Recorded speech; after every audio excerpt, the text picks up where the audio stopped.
लाड़काणे में transport association जे तरफ़ां new bus stand ते अहम इजलास कोठायो वियो। इजलास खां पोइ अॻुवाणनि मीडिया सां ॻाल्हाईंदे चयो त न्यू बस स्टैंड जे मुख्य गेट ते बासरनि तरफ़ां गैर क़ानूनी कब्ज़नि, दुकाननि जी अॾावत ऐं हद दख़लनि ते ॻणितीअ जो इज़हार कयो वियो आहे। हिननि वधीक चयो त इन बस स्टैंड जे हवाले सां असांखे वॾियूं तकलीफ़ूं आहिनि जेके असां बार बार चवंदा आयासीं, पर इंतिज़ाम असांजी कंहिं बि ॻाल्हि खे न मञियो। असांखे ओरिजिनल ट्रांसपोर्ट खे पोइते रखियो वियो। हाणे एतिरे क़दुरु थी वियो जो सॼो स्टैंड तव्हां पाण मीडिया जी तौर सां ॾिसो छा पियो थी चवनि, बस स्टैंड तव्हांखे लॻे थो पियो। हाणे असांखे पंहिंजो घर बचाइणो आहे, छो जो असां सां गॾु ट्रांसपोर्ट सां गॾु 1000 माण्हुनि जी हिते रोज़ी आहे। जेके असली जेन्युइन ट्रांसपोर्टर आहिनि, वैगन वारा आहिनि, कोचिन वारा आहिनि, उहे आहिनि। असांजो मौक़िफ़ इहो ई आहे। असां मेयर साहिब खे गुज़ारिश कंदासीं त तव्हां लाड़काणे जा, तव्हांजे लाड़काणे जी आवाम तव्हांखे हिकिड़ो वोट ॾेई मथे आंदो आहे। तव्हांखे जेका इज़त लाड़काणे जी आवाम ॾिनी आहे, ऐं उन हवाले सां ट्रांसपोर्ट जे हवाले सां इन बस टर्मिनल तो जेका तव्हांखे डेली इनकम थिए थी पिया, उहा ॾियो। तव्हां हुन ते छा कहिड़ो कमु कयो आहे? महिरबानी करे तव्हां हिनखे नोटिस वठो। जेके नाजाइज़ थियनि था उहे न थियणु खपनि। जेके असांखे हिते तकलीफ़ूं आहिनि, पाणी जी तकलीफ़ आहे, ड्रेनेज जी तकलीफ़ आहे, वॾो मसइलो ड्रेनेज कोन्हे का, उहा कोन्हे, रोड रस्तो कोन्हे को, बिजली जो निज़ाम सही न आहे। बाक़ी जेके ॿाहिरियां आहे इहा ख़तमु कई वञे। अहिड़े क़िस्म सां असांजो पुरअमन एतिजाज आहे। ॿियो असां सां जेका नाजाइज़ी थी, उन ॾींहुं शाम जो न्याज़ चेयरमैन असांजो वाइस चेयरमैन आहे, उनजा दुकान ठाता विया। बाबा तव्हां दुकान ठाहियो था, पुछो भई छाजे करे? उनजे बावजूदि जो असां ठाहींदासीं जेको असांजो ताला भञी करे। अहिड़ो कमु भला शहर जा आहिनि, ॿाहिरियां न हुया, या हितां खां चकी पटी खई कोन्हे, पर उन शइ खे पंहिंजी उन्हनि बरबरे जो मुज़ाहिरो कयो। मेयर खे जे हिकिड़ो आहे चवनि था असांजी आहे, ॿियो चनो आहे, टियों पंहिंजो गुलाम मुस्तफ़ा फुल आहे, 2 टे 4 5 गुलाम 4 5 ॼणा जेके हुआ। इहो चयूं त तव्हांखे मेयर जो हुकुम आहे, इहा ठाहियो तव्हां या पैसा मतिलबु इहो ई आहे। मेयर खे इहा गुज़ारिश कंदासीं त अहिड़ा जेके वाठा माण्हू आहिनि, जेके तव्हांजे नाले खे बदनाम करणु चाहिनि था, इहो हिकिड़ो पैगाम मथे ताईं वेंदो। असां नथा चाहियूं पिया, छो जो पीपल्स पार्टी सां हर माण्हू जो असांजो बि वाबस्तो आहे। असां ई उन्हनि खे वोट ॾेई मथे आंदो आहे, ऐं उन्हनि मां असां चङी उमेद रखणु चाहियूं था पिया त बाबा ख़ुदारा हीउ शहर तव्हांजो आहे। केतिरा बि 5 साल MNA MP थींदो, वरी बि तव्हांखे हिते अचिणो आहे, असां में अचिणो आहे। महिरबानी करे तव्हां हिननि ज़्यादतियुनि ते एक्शन खणो ऐं हिननि खे अहिड़े क़िस्म जो छुड़वागी ॾिजो जंहिं इज़त वारे जे इज़त में हथ विझनि। हमारी टर्मिनल वहाँ से 2000 में साल 2000 में शिफ्ट होकर यहाँ आए, और वहाँ से लेकर आज तक हम पर्ची दे रहे हैं। वो पर्ची के पैसे जब इन्होंने हमारे साथ तय किया था कि हम ज्वाइंट अकाउंट बनाएंगे, वो पैसे भी चले गए हैं, और करोड़ों रुपए यहाँ गबन किया गया है। आज तक कुछ भी नहीं है। हमने 2010 में हमें प्लाट दिए गए हैं, और प्लाटों पे भी हम वो रेंट दे रहे हैं। उनकी हम यहाँ जुल्म की इंतहा। ये कमर्शियल एरिया है, यहाँ कमर्शियल एरिया में हाउसेस हैं। ये भैंसों का यहाँ वाड़ा है, शी बिफलो, जिसको इंग्लिश में शी बिफलो का, वहाँ वाड़ा है। यहाँ ये स्थान को तो इन्होंने तबाह कर दिया, बर्बाद किया। और ये 27 तारीख 1 मुहर्रम जुम्मे के दिन मेरे जगह के ऊपर आके ज़बरदस्ती गुलाम मुहिउद्दीन, ये जो जन है, जो इंस्पेक्टर कहलाता है, और कह रहा है कि मैं इंस्पेक्टर हूँ, और गुलाम मुस्तफ़ा फुल और एक माजिद अली उन्नड़ है, और 5 बंदे थे। ताला तोड़ के मेरे सामान भी लेके गए हैं, और हमारे मोहसिन मेहरबान जनरल सेक्रेटरी था, वो भी था सब उनके सामने, और ज़बरदस्ती सामान भी लेके गए। और उनके साथ कुछ गुंडे लोग थे, ज़बरदस्ती मेरा लाखों का नुकसान किया, और कह रहे थे कि पैसे दे तो खैर है। वैसे पहले तो ज़्यादा मांग रहे थे, लास्ट में 50,000 रुपये थे। पहले 3 लाख, 2 लाख, 1 लाख, आखिर 50,000 में आए।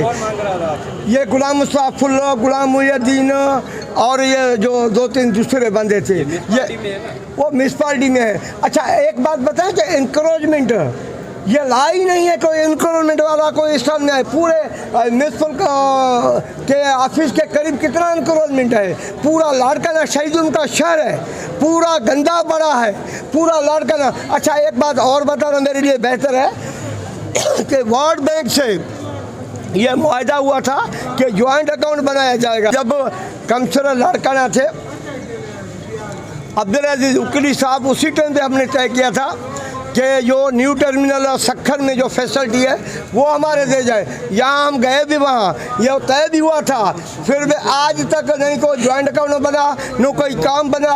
आप फेने देख रहे हैं, फेने नहीं चल रहा है, पूरा टर्मिनल तबाह हो गया है। मैं ये यहाँ तनासुब पे ये भी अर्ज करूँगा सदर पाकिस्तान को, चीफ ऑफ आर्मी स्टाफ को, वज़ीर आज़म पाकिस्तान को, CM सिंध को, गवर्नर सिंध को, सबको कहूँगा कि इनके लिए कमेटी बनाएं।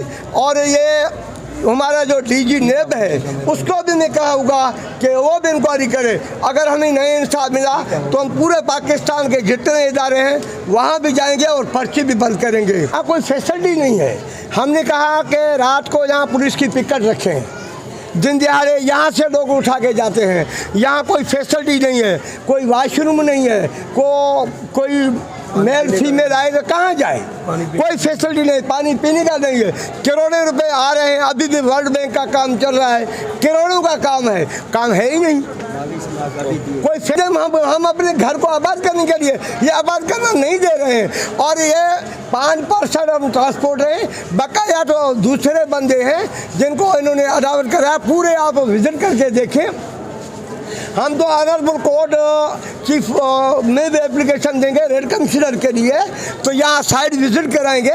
ये हमारा पूरा अड्डा इन्होंने तबाह कर दिया है। बस टर्मिनल आहे, असां ट्रांसपोर्ट जो बस टर्मिनल आहे 2000 खां वठी जीअं ॿाहिरि शिफ्ट थियो आहे त असां उन टाइम खां वठी गवर्नमेंट सां सहकार में आहियूं।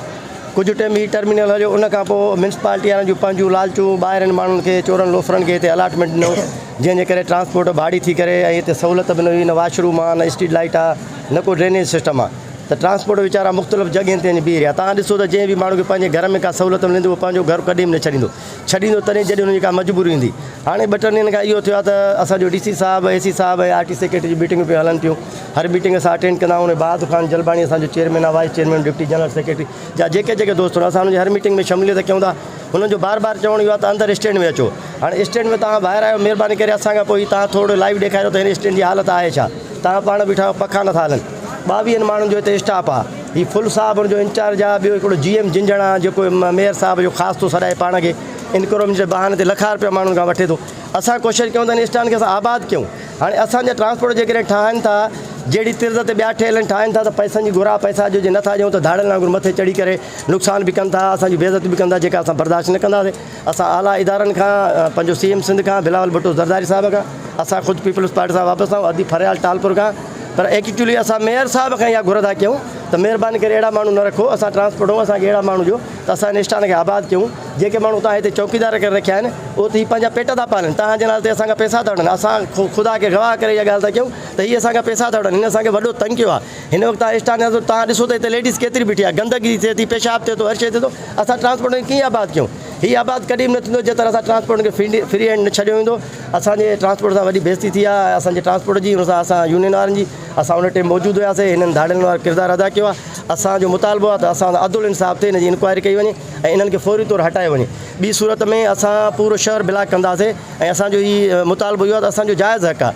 असांखे पंहिंजो हक़ न मिलियो त असां पुरअमन थी आख़िरी हद ताईं पंहिंजो हक़ वठी रहंदासीं। तव्हां दोस्तनि जी वॾी जेका पोज़ीशन आहे त मुख़्तलिफ़ ज़ातियुनि जा माण्हू आहिनि, ॾाढा मुड़ुस आहिनि। असांजी का गाॾी अचे अॻियां बीहे त हथियार खणी था अचनि ऐं ख़ुदि हिननि जा इहे पंहिंजो जेके आहिनि हिते ऑफिसर रखियल आहिनि इहे उन्हनि जी सपोर्ट था कनि। हाल पंहिंजो असांजो गुलाम मुस्तफ़ा फुल आहे ऐं उन सां गॾु 20-22 ॼणा ॿिया आहिनि जेके गैर हाज़ुर आहिनि। गुलाम मुस्तफ़ा फुल खे पैसा ॾेई करे विज़िट ते हलिया था वञनि, पंहिंजो उमिरि ते टिकट ते हलिया था वञनि। तव्हां बीठा आहियो साम्हूं हुनजी ऑफिस, तव्हां हली ॾिसो त छा हालत आहे। टर्मिनल में ॾिसो पखा बंदि आहिनि, केतिरो टाइम बीठा तव्हां सभु पघर में हो था, असां बि त अहिड़ी हालत में ॿाहिरियां माण्हू काॾा हूंदा। तव्हां परते थोरो लाइव ॾेखारियो त बेनज़ीर इनकम सपोर्ट जूं वीचारियूं नियाणियूं भेनरियूं अधु उहो हिते केतिरो दरपदर आहे। हीअ यार बेनज़ीर इनकम सपोर्ट जे प्रोग्राम लाइ त हीअ स्टाफ न आहे, हीअ त ट्रांसपोर्टनि जे लाइ आहे। हिन जो पूरो अघु बंदि लॻा, हीअ जेल जो सिस्टम जे लाइ। टर्मिनल ईअं त न हूंदो आहे, मुफ़ात परस्तनि माण्हुनि खे खपायो आहे। हिन वक़्तु बि जेको आहे गेट ते गाॾियूं बीठियूं आहिनि, गेट पूरे स्टान जी बंदि आहे। अंदरि अलाए कि तव्हां साइड ते लो, मां तव्हांखे ॾेखारियां मेन जो वाड़ो, यार हद जो ज़ुल्म आहे। स्टान में मेन जो वाड़ो, अंदरि स्टान कमर्शियल एरिया, उते घर ठहिया पिया आहिनि। उते असांजो मेयर साहिब जो मैसेज नथो अचे, उते इंक्रोचमेंट वारा नथा अचनि, उते असांजी फुल साहिब जेको आहे सो एक्शन नथो खणे। सिर्फ़ु असांजे लाइ एक्शन अदा न असां पैसा अॻ में ॾिना आहिनि, न असां पैसा हाणे ॾींदासीं। हक़ असां भरियो आहे, उन हक़ जे हिसाब सां कमु कराईंदासीं। असांजो तदारक न थियो त ॾाढा सटाईंदासीं। मज़ीद न्यूज़ एंड अपडेट्स के लिए इस चैनल को सब्सक्राइब करें।